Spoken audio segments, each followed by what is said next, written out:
From Oshkosh Community Media Services, this is Oshkosh City Cable 10 and broadcast on 101.9 FM WOCT Oshkosh.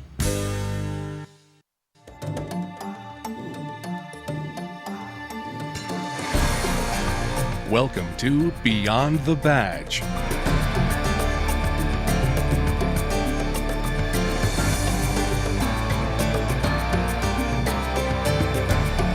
Beyond the Badge is an inside look at your Oshkosh Police Department, brought to you through the resources of Oshkosh Community Media Services.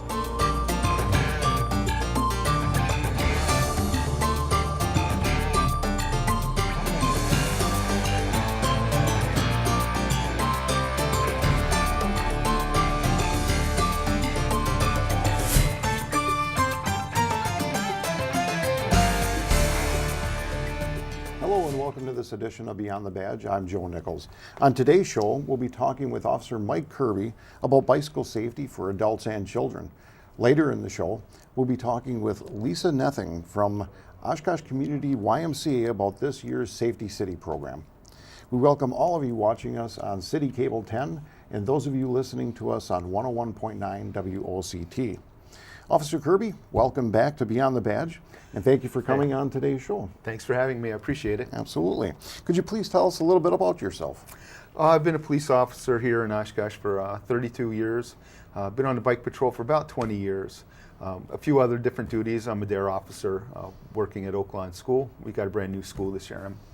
We'll be getting it next year. I'm happy about it. Excellent, excellent. Well, thank you again for coming on today's show, Mike. And Mike, your duties as a bicycle officer include a safety check before you ever get on the bicycle. Adults and children should also do the same thing with their bicycles. Well, what should the safety check include, and describe how they should be checking their bicycles? Okay, when we go out on patrol, before we even go out, we have to make sure that our bicycles are in proper working order, and there's an ABC check. The A stands for air, the B for brakes, and C is for chain, and other checks also. When we talk about the air, we're talking about the air in the tires. You have to make sure there's sufficient air. If you want to know how much pressure you need in your tires, you look on the sidewall of your tire and it'll tell you the optimum pressure for that tire. Usually, I've learned by experience, basically I can squeeze my tire, I can tell whether it needs air or not. If it's too squishy, I have to put air in it before I go, and it helps for the safe operation of the bike. Okay. The B is for the brakes, and I have to make sure they work properly. Do an inspection, make sure the cables are in good working order, make sure they're not cut, make sure they're not frayed. And then I have to look at the brake pads, make sure that they also are not worn down to the point where they won't work. But the next thing I do is I straddle the bike and I test the brakes. I put on the brakes, push the bike forward, and make sure that the wheels don't roll. If they roll, I know there's a problem with the brakes, either the pads or the cables. Okay. And the last part, or the C, is for the chain. You have to check the chain, check the links. We have spray lubricant here, and when we go out, we lubricate the chain and the gears. If you have links that are missing, bent, broken, you're going to have to get them fixed, or even replace the chain. You got to make sure that the gears don't have any missing teeth. When that's done, the C, the chain part, then I do the other checks on the bikes. Like I check to make sure the seat has the proper height, can't be too high or too low. Make sure my lights are working. You know, when we operate at night, we have battery packs for our bikes to operate our lights. Make sure the reflectors are there, make sure the handlebars are set, and make sure everything is tight. Before we even get on the bike and take off, we inspect the bike. Excellent, excellent. That's great information, Mike. And I'm sure not too many people think about checking their bicycle over before riding it. What else should riders have for safety? Probably the number one thing is the rider should have the bicycle helmet. You need to have a helmet that fits. Mm-hmm. When a person puts on a helmet, they need to make sure it comes down and covers the forehead. The helmet should rest right above the eyebrows. Many times I see adults and children with the helmet tilted back, and all it's doing is exposing the forehead in a crash. You want to protect your whole head, and especially your forehead, in a crash. So make sure the helmet is down on the eyebrows. Make sure that your chin strap is secure, not too tight. The ear straps generally go around your ears. Okay. And make sure they're not twisted. The helmet has to be comfortable for a person to ride it. And I know it takes a little while to get used to, but I know officers and I know other people, friends of mine, that have been in accidents and have severely hurt their heads, and they needed, if they had a helmet, they would have been okay. You only have one head.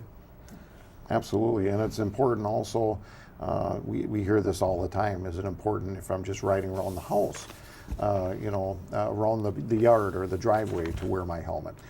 Yes, you should wear the helmet all the time. As a matter, when you see our bike officers out on patrol, we have our helmets on, and it's because it's the safest way to be. We're talking about safety here for everyone. Wear the helmet. You only have one head. That's right. Absolutely. And Mike, with the bike safety ready and the helmet properly fitted, I guess the rider can just start riding now. Well, kind of. One of our biggest causes of crashes is people entering the roadway without looking. Sometimes they come off a driveway. Sometimes they come off a sidewalk. What happens is, the proper way to enter the roadway on a bicycle, the proper way is to stop, look left, make sure it's clear. Look right, make sure it's clear, and then what people forget is to look left again. I know when I was a kid, I was taught you have to look left and right before entering the street, before crossing the street. But the real way to do it, the proper way, is look left, look right, then look left again to make sure another car isn't just sneaking up from the side. And then once it's clear, then you can enter the roadway. And when you enter the roadway, go down the street, stay on the right-hand side of the road. Bicycles need to stay on the right-hand side of the road, just like motor vehicles. Absolutely. It's one of our biggest violations that we happen to see is someone riding on the wrong side of the road. And officers do stop at times, stop the bicyclists at times. Yes, that's true. And one of the biggest dangers of riding on the wrong side of the road is cars are not expecting you coming from the wrong direction. So a motorist they're not even, maybe a person wants to make a right turn, they're not looking to the right to see if someone's coming because no one's supposed to be coming. So the motorist looks to the left, sees it's clear, starts to make the right turn, and then there's a bike coming. So motorists are not expecting bicycles coming the wrong way. Very good. And Mike, what are some other safety concerns that you may see as you're out on patrol? Okay, well, first thing, I always want to make sure adults and children are wearing their bike helmets. And I also want to see proper footwear. I have seen bike accidents before where children are wearing sandals or flip-flops and basically got the heels of their feet caught in the bike spokes and cut up their heels. So at least wear tennis shoes, some kind of laced-up shoes. I see bicyclists going through red lights, going through stop signs. They're required to stop at red lights and stop signs just like a motor vehicle. The bicyclist wants the same kind of privileges being on the road. Well, they've got the same kind of responsibilities. Very good point. The bicyclists in the past, sometimes they just don't yield to other vehicles when they're trying to make a left turn. The bicyclist, big one here. Are bicycles allowed on the sidewalk in the city of Oshkosh? And the answer is yes, they are. However, they have to yield to pedestrians. Bicyclists, even though they're allowed on the sidewalk, need to yield to pedestrians. Otherwise, the bicyclist is wrong. The other safety thing I see with bicycles on the sidewalk is when you're on a bicycle on the sidewalk, you think that you're free, that there's nobody coming, but when you're on the sidewalk, you need to watch for cars backing out of their driveways, because the driver backing out of his driveway is looking for cars in the roadway or looking for pedestrians on the sidewalk. They're not looking for bicycles on the sidewalk. Right. So I've seen that many times. Very good. Very good. And Mike, bicyclists have things to remember about bike safety. What about these people driving motor vehicles? Do they have any legal obligations to the bicyclists? Yes. Yeah. At times at a crash, oftentimes the driver will say, "I did not see the bicycle," and I got to say, more than likely, they weren't looking for the bicycle. And I've seen a lot of backing crashes, like even in parking lots. A person will be backing out of their stall. They're looking for cars coming from left and right, but they don't see the bicycle coming. We need people to think about the bicycles, and then the next size vehicle up is a motorcycle. And the next size vehicle up is the car. I mean, if you can't see a car or a motorcycle coming, you're not seeing the bicycle. That's right. Absolutely right. And Mike, if someone has other questions about bicycle safety, who can they call, or where can they go for more information? Hey, feel free to contact the Oshkosh Police Department. The phone number is 920-236-5700. We'll be in contact with the correct sergeant, and we'll get the right officer to talk to you about bike safety or any other bicycle questions you have. We have some highly trained bicycle officers on the police department who would be happy to help you out with any of these questions. Okay, very good. And Mike, along with that, during the summer at times we do have bike rodeos that we can demonstrate the proper way to put on a helmet, ride a bicycle. I know that there's one coming up tomorrow actually at Jefferson School. But with these bike rodeos, what else do they learn at the bike rodeo? Well, first of all, one thing I like at the bike rodeos, I like everyone to get their bicycles registered. That is an actual city ordinance that if you have a bicycle, you need to get it licensed. And a lot of it has nothing to do with collecting money. What it has to do with is making sure that the bike is ever stolen or missing, we can get it back to its owner. Many, many times a bicycle will be found somewhere, we get a serial number, and we have no idea who it belongs to. Mm-hmm. So having it registered will help us increase our chances, increase our probability of getting the bicycle back. Yeah. So I love getting those bicycles registered. I also like talking to kids. I like doing the helmet fittings. Yeah. And what I do is not just talk to the kid, but hopefully their parents are there too. And I explain to them how the helmet's supposed to fit and what to do to make sure that the child wears the helmet. I always want the child to wear the helmet. The other things at the bike rodeos, I've seen the demonstrations. Like for instance, I love the demonstration where a kid comes to a stop sign and they have to do the left, right, and left. Because we can talk about it all we want, and we can demonstrate all we want, but until a kid actually does it, they don't get it. That plus, I love the exercise where they're riding in a straight line and they have to look over their shoulder and either see a card that's maybe red or maybe one that's blue, and they have to call out the color. And the discipline they're learning there is how to stay in a straight line while you're looking over your shoulder, such as when they want to make a turn, or if they're looking to make sure a car's not passing. It's just another discipline, staying in a straight line while you're looking over. Very good. All right, Mike. Well, thank you very much, Mike, for coming on today's show and talking with us about bicycle safety. And we'll be right back after this short break with Lisa Nething from the Oshkosh Community YMCA.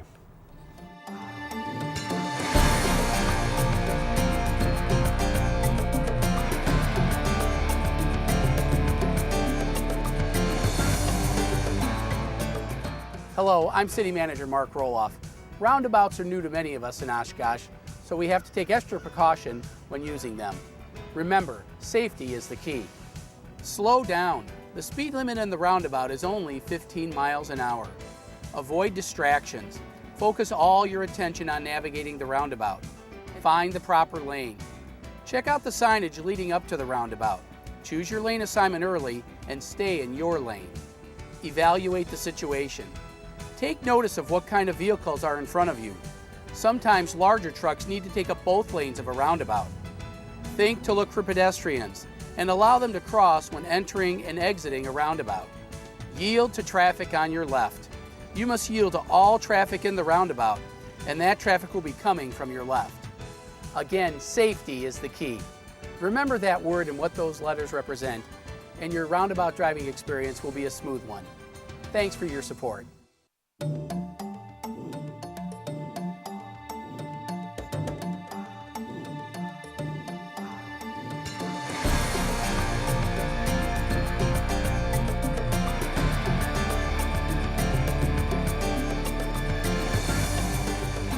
Welcome back to Beyond the Badge. We are here with Lisa Nething from the Oshkosh Community YMCA. Lisa, thank you very much for coming on today's show. My pleasure, thank you. Okay, and please tell us a little bit about yourself. Sure, I've been with the Oshkosh YMCA for 6 years. I oversee the family events, so family nights, birthday parties, nonprofit groups that want to come into the YMCA. In the summer, then I oversee the EAA indoor camping, science and technology camps, and now most recent, Safety City. Absolutely. Well, thank you again for being on today's show. And Lisa, after many years with Safety City at the Oshkosh Police Department, Safety City finds a new home with the Oshkosh Community YMCA. How has the transfer of the program been going? It's been going great. We've really worked well with the Oshkosh Police Department and Oshkosh Fire Department, as well as the different organizations in our community to make it a success. Fantastic, and I know that it's quite the undertaking, I'm sure. So, and Lisa, briefly describe to us what Safety City is. Sure, Safety City is it's a kid-sized mock-up of a city. So it actually consists of street signs, different buildings, and where children will learn how to navigate through it as a pedestrian, a bicyclist, and a motorist. And children also are instructed on, fire safety, personal safety, and other safety topics. Okay, very good. And is Safety City going to be seeing any changes this year? Yes, I would say our most major change is the location. It will be held at the Most Blessed Sacrament Church, the St. Peter's site, and that's located on High Avenue. Okay, very good, very good. And how many years has Safety City been in existence? Sure, this is the 10th year of Safety City in the city of Oshkosh. It actually started in 2004 at the YMCA on 20th Avenue, and then it moved to the Fox Valley Technical College a year later. Fantastic, and we're seeing some video footage of, some file footage of when Safety City was at the YMCA that first year. So that's pretty neat, pretty neat. And Lisa, with this your first year in coordinating Safety City, what are some of the changes that were made this year? Sure. With the location being one of the changes, some of the changes that we made was we felt water safety was very important. So we brought that into Safety City as well. Fantastic. Okay. What are you going to be doing for water safety? Sure.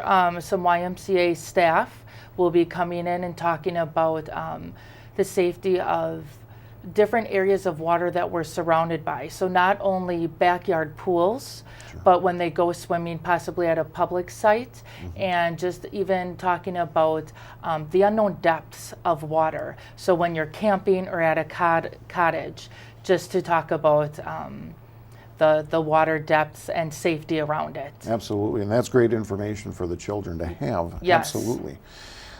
Registration has started up already for 2013 Safety City. How can parents sign up their children for the event? Sure, there's a few different ways. They can go on our website at www.oshkoshymca.org, or they can go to either location and fill out the paperwork at that time. Okay, and are there any openings yet for Safety City? Yes, we do have some openings. Okay, which groups are Sure, still available? our first session is full right now, and I know sessions 2 and 3 have a few openings left. Okay, and for the older group for Safety City too? Yes, we do have openings yet. Okay, excellent. And they can, when they go register, it's not a hard process or anything. No, it's just asking some simple information, as well as at that time we do ask the children's t-shirt size and the size of their head, so we can order a bike helmet for them. Fantastic, excellent. And what are some of the things kids will see at Safety City? Sure. Well, at our site it will be nice because we'll have 3 different classrooms. So children will be able to go into a classroom and learn about fire safety, all different other injury prevention, different type of topics in a classroom setting, and then going onto the city mat to put that into use there. Absolutely, and it's all great information. I know the kids, they want to get out to that mat as often as they can, but the other information that's being put out there on safety is so much, it's very important. Right. And the community itself really lends a hand to do that. And what are some of the other topics that will be covered at Safety City? Sure, injury and prevention, as well as the Humane Society will be working with us on animal and bite prevention. So actually they will be bringing in real dogs and talking about that. Oh, fantastic. As well as we'll touch topics on poison, water safety, fire safety. We'll be doing some fitness aspects as well as different safety aspects. Oh, excellent, excellent. And Lisa, one of the questions that is frequently asked, that I still get calls from parents, is my child's been to Safety City once before. Do they need to go again? What would you say to that?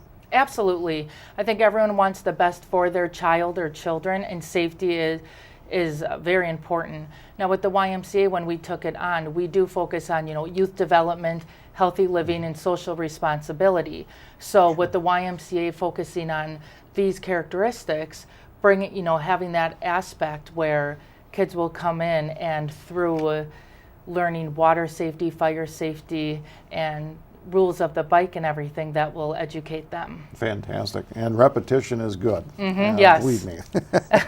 And Lisa, what are the dates for this year's Safety City? Sure, we have a couple different sessions. Okay. For Safety City 1, ages 4 and 6, it's June 10th through the 13th, time frame 9 a.m. to noon. June 17th to 20th, time frame 1 to 4 p.m. Okay. June 24th to 27th, time frame being 9 a.m. to noon. Okay, excellent. And Lisa, Safety City 2 is a little bit different than Safety City. What are the differences?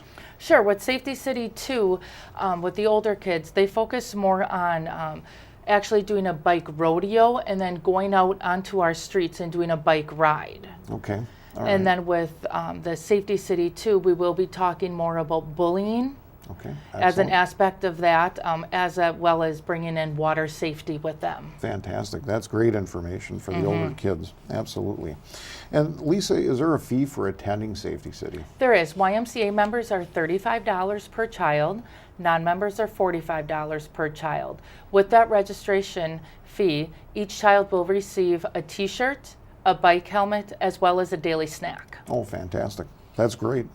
And Lisa, if someone is watching or listening today that is interested in volunteering at Safety City, or possibly the Y even, what types of opportunities are there for them? Sure, for Safety City, we're looking for volunteers ages 16 and older, and where they can come in and just to help out and get a feel of what Safety City is about, to help coordinate moving the groups from classroom to classroom, helping out with the bike mat, with all the different street signs and railroad crossings, and then helping out with the safe house and just with the older kids going on the bike rodeo. There'll be lots of opportunities out there. Fantastic, fantastic. And can you give us the location one more time where Safety City is going to be located? Sure, it's at Most Blessed Sacrament. It's St. Peter's site, and that address is 449 High Avenue. Okay, excellent, excellent. And Lisa, well, I thank you very much for coming on today's show and talking with us about Safety City. And hopefully, if you want your child to go to Safety City, there are some openings in the second and third session for Safety City and in the session for Safety City 2. And you can contact the Oshkosh YMCA at which number would that be, Lisa? You can contact 230-8439. 8439. Very good. Well, Lisa, thank you very much Thank for you. coming on today's show. And we'll be right back after this short break.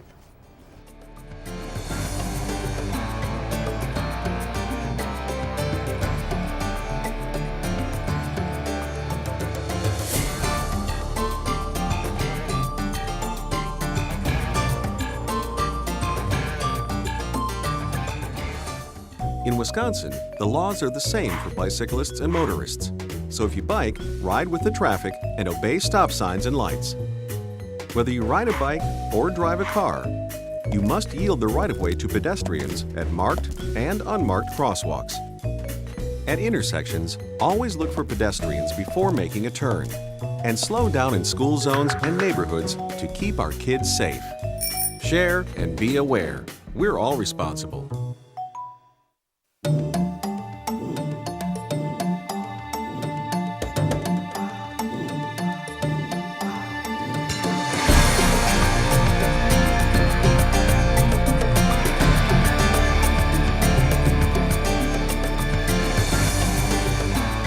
Welcome back to Beyond the Badge. We would like to thank Officer Mike Kirby and Lisa Nothing from the Oshkosh Community YMCA for being on today's show and talking with us. We hope that you enjoyed today's show. For replay times, check out oshkoshcommunitymedia.org or oshkoshpd.com. If you missed a show or want to watch this show again, remember you can catch us on streaming video at oshkoshcommunitymedia.org. Thank you again for watching Beyond the Badge, and we hope that you have a safe and enjoyable summer while you're riding your bike. Thank you.